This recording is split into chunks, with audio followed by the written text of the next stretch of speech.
Il existe des douleurs qui font du bruit, des cris, des larmes, des coups de colère. Et puis il y a des douleurs qui ne font pas de bruit, qui s'installent doucement, en silence, et qui rongent l'intérieur, sans laisser de traces visibles. Aujourd'hui, j'aimerais vous parler de ce silence, de celui que vivent beaucoup d'hommes en vieillissant. Je précise, les hommes. Ce moment de vie où les enfants ont grandi, où la carrière est derrière soi, où l'énergie physique s'amenuise. Et même l'image que l'on avait de soi se brouille. Une autre réalité, plus intérieure, commence à prendre la place.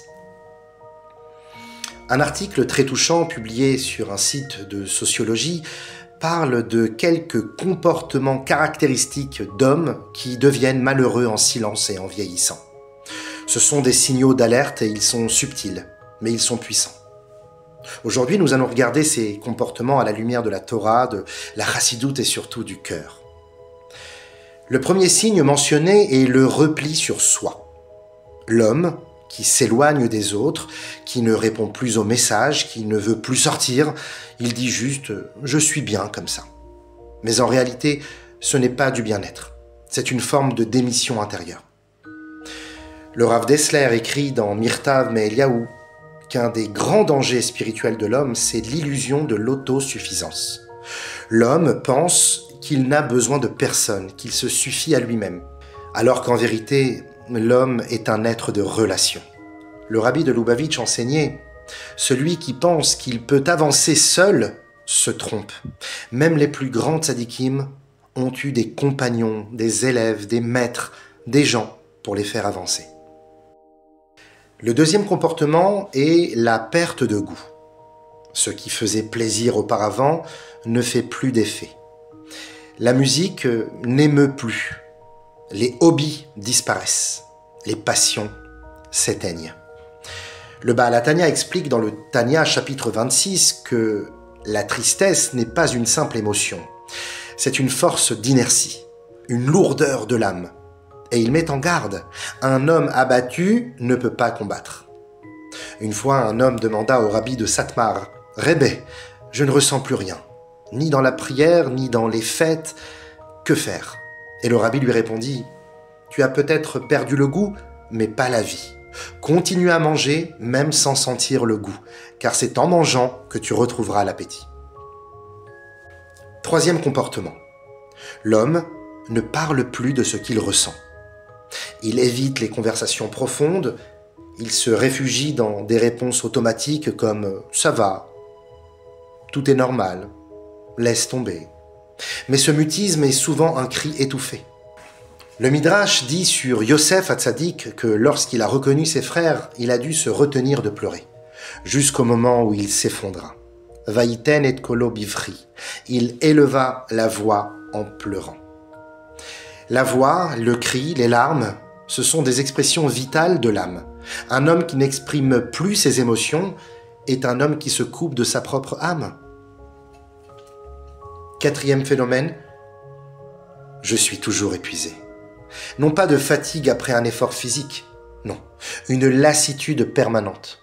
L'homme qui est tout le temps fatigué, même après une bonne nuit de sommeil, c'est pas bon.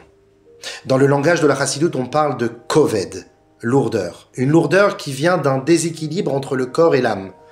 Le Rav Kook disait, lorsqu'un homme n'est plus connecté à sa mission, son âme pèse sur lui au lieu de le porter. D'où l'importance de redonner une mission, même petite.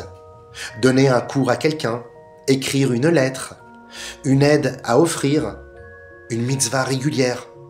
Car la fatigue spirituelle, elle, se soigne par l'action. Cinquième comportement, le repli sur le passé. L'homme qui ne parle que d'autrefois, qui idéalise son histoire, qui dit toujours « c'était mieux avant » et qui regarde l'avenir avec peur ou désespoir. C'est humain, mais dangereux. Le Talmud nous met en garde. Ne dis pas « les anciens jours étaient meilleurs que ceux-ci », car cela empêche l'homme d'investir dans le présent. La chassidoute nous enseigne que l'essentiel n'est pas ce que nous avons été. L'essentiel, c'est ce que nous devenons à partir de maintenant. Voici un autre comportement, subtil mais destructeur, le sarcasme comme défense. L'homme devient moqueur, il dénigre tout, il ironise. En réalité, c'est sa manière de se protéger contre la douleur. Mais le cynisme est un poison. Le Rabbi Rachab disait que le rire moqueur coupe les ailes de l'âme. Un jour, un chassid se moqua d'un autre qui dansait avec ferveur à Simchat Torah, et le rabbi lui dit « Tu crois que tu ris de lui ? En réalité, tu pleures sur toi. » 7e comportement, quand la souffrance intérieure ne trouve pas de sortie, alors elle explose vers l'extérieur. L'homme devient nerveux, tendu, agressif, irritable, sans raison apparente. Mais au fond, ce n'est pas la colère, c'est la douleur qui ne sait pas se dire. Le Harizal explique que les midot, les traits de caractère, ne sont que des canaux. Si l'âme, la neshama, est équilibrée, la colère devient l'énergie positive. Si elle est blessée, elle déborde. L'article parle également de l'insomnie comme signe de souffrance. Le corps est fatigué, mais l'esprit ne laisse pas dormir. Le passé, les regrets, les peurs surgissent pendant la nuit. Dans le Zohar, la nuit est appelée Et Ratzon, un moment de dévoilement profond. Si l'homme n'a pas de paix intérieure, la nuit devient son juge. Une habitude chassidique était de prononcer une petite kavana, une intention, avant de dormir. Je remets mon âme entre les mains de Dieu avec confiance. C'est une manière d'apaiser son âme. L'appétit est aussi un baromètre de la vie intérieure. Trop ou pas assez, c'est souvent le signe que l'âme cherche un refuge dans le corps. Le Rambam explique que la santé de l'âme passe aussi par la régulation du corps. Manger avec conscience, bouger, dormir. La chassidoute ajoute le corps est le cheval, l'âme est le cavalier. Il faut que les deux avancent ensemble. Et enfin, et c'est peut-être le plus profond, le sentiment d'inutilité. Quand un homme se demande « Ma vie a-t-elle servi à quelque chose ? Et maintenant, que reste-t-il de moi ?» Mais c'est là que la Torah apporte la réponse la plus lumineuse. « Kiner Hashem Nishmat Adam » L'âme de l'homme est une flamme de Dieu. Tant que cette flamme brille, même doucement, elle a une mission unique. La mission ne s'arrête jamais. Même sans force physique, même sans public, même sans famille autour. Juste un mot, une bénédiction, un sourire, un souvenir à partager, une prière chuchotée. Tout a du poids. Pour conclure, le mal-être masculin n'est pas une faiblesse. C'est une souffrance qui cherche une écoute. Et nous avons tous un rôle à jouer. Écouter sans juger. Inviter, mais sans forcer. Raviver la flamme chez celui qui s'éteint.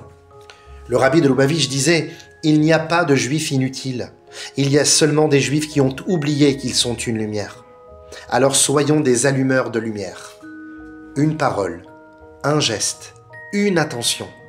Peut-être même ce cours que vous partagerez avec quelqu'un.